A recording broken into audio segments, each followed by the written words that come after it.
Most people sidechain their 808 to the kick, but most of the time when you are sidechaining your 808, it kills the character, removes punch and makes your low end feel weak instead of powerful. Let me show you.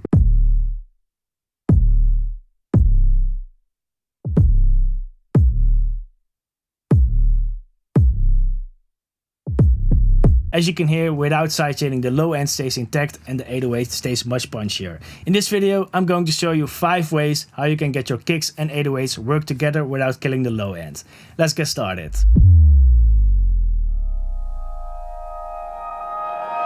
Let's start with why traditional sidechaining usually doesn't work. When you sidechain the 808 with a compressor or with something like kickstart, you are literally turning down the 808 every time the kick hits. So basically what you are doing is you are changing the envelope and you are removing punch from the 808 instead of adding more punch to it. So instead of ducking the 808, we want to make room for the kick in smarter ways. And the first option is phase alignment. If your kicks and 808s are fighting each other, there's a good chance they're partially out of phase. Flipping the phase or aligning the waveforms can instantly tighten up that low end without touching the volume at all. So what I do after checking if everything is in phase, I'm loading up the gain plugin by Logic and then I invert the phase on the kick sample track. Let's take a listen to what happens when we invert the phase. So here's the kick sample without the phase inverted.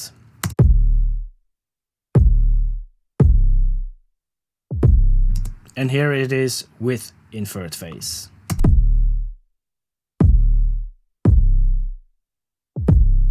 So yeah, extremely clean, and you can instantly hear there's more punch in the 808 and in the kick sample. But this only really works if your 808 is in constant pitch. If the notes are constantly changing, this can become less practical. So what I do then is on some notes, I disable the plugin where the phase invert is on. Sometimes that works, sometimes it doesn't. And when it doesn't, I move on to the next method. And this is usually one of my favorite methods. You can use it in combination with the phase invert one or just leave it on its own. What you do is you route the kick and the 808 sample to one group and then you just slam a limiter on it or a clipper, and what that does is controlling the peaks after they hit together instead of ducking one for the other. So let's take a listen to how that sounds. I have the limiter by FabFilter over here. Let's make everything default again, and then I'm boosting the gain till I have some amount of gain reduction on the limiter.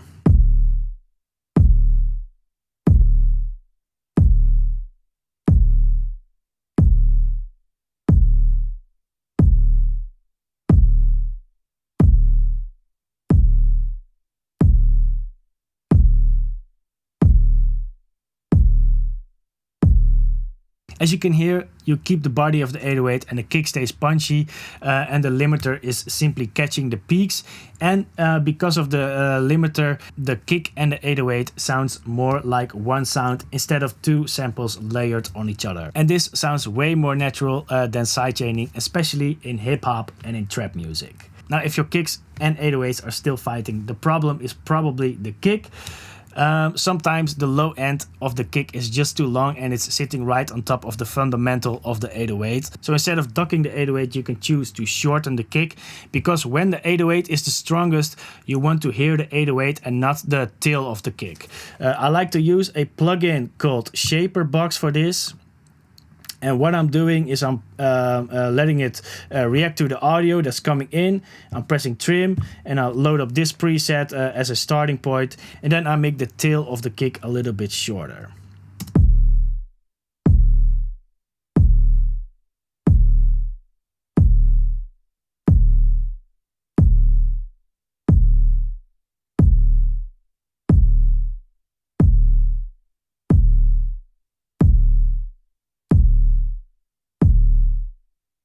Just a little bit already helps. As you can hear, it sounds way cleaner. And why this instead of sidechaining is because when you are sidechaining, you would hear the tail of the kick that's already sounding like the end of a sample, and that's way weaker than the fundamental of your 808. What's also a really good option is EQing. You can find the exact frequencies where the 808s and the kicks are clashing and you carve a little space, usually on one of them and not on both.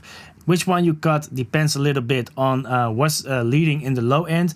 In most modern hip hop, that's usually the 808. So I usually make space in the kick But if the kick is supposed to carry the weight of the low end, you can do the opposite. So what you can do is let the kick play and freeze the spectrum on the FabFilter Pro Q4.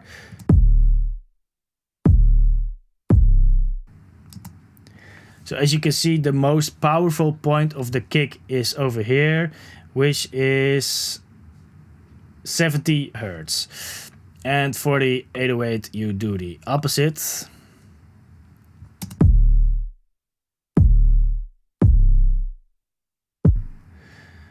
And that is around 41 Hertz. Then I go back to the kick, and then I'll make a little dip around 41 Hertz to make space for the 808.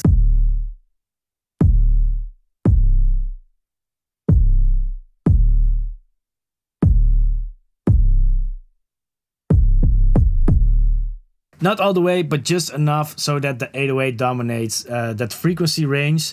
So yeah, be careful, because if you do it too much, your kick will lose depth and it will feel really thin. Also, if your 808 changes notes, this method becomes less reliable because the most powerful point of the 808 changes. It can be 41 Hertz at one point of the song, and it can be 82 Hertz at another part of the song. And you don't want to keep changing the kick every time the note changes. So there's another option to fix this. And to be honest, technically this is still sidechaining, but not in a traditional way with a compressor or with something like Kickstart. Now, instead of docking the entire 808, you only control the frequency range that is clashing with your kick drum.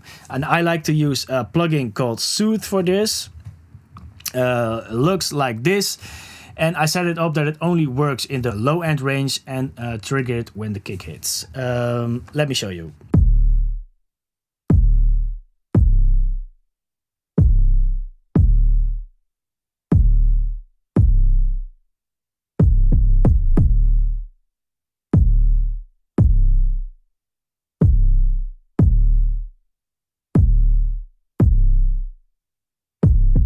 So by setting it up this way, you can see it only works in the lower frequency range, and it behaves more like a dynamic EQ than it does as a regular compressor. A multiband compressor can also work, but that just takes the whole spectrum from here and below. Let me quickly show you the difference between those two.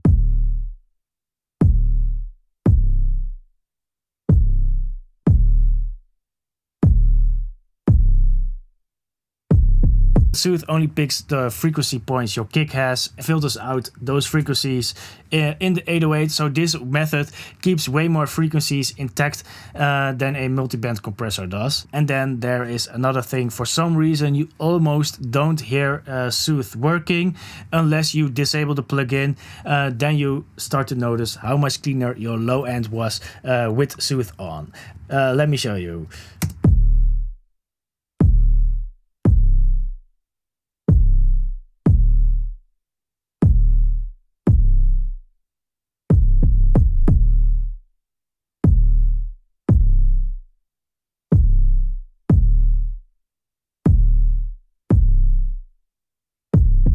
So this is how you sidechain without sounding like you're sidechaining. One more thing, if your sample selection is bad, none of these techniques really work. If your kick is too long or your 808 is way too wide, you're fighting a losing battle. These techniques only work when the sounds already make sense together. Let's quickly check the differences between all these methods.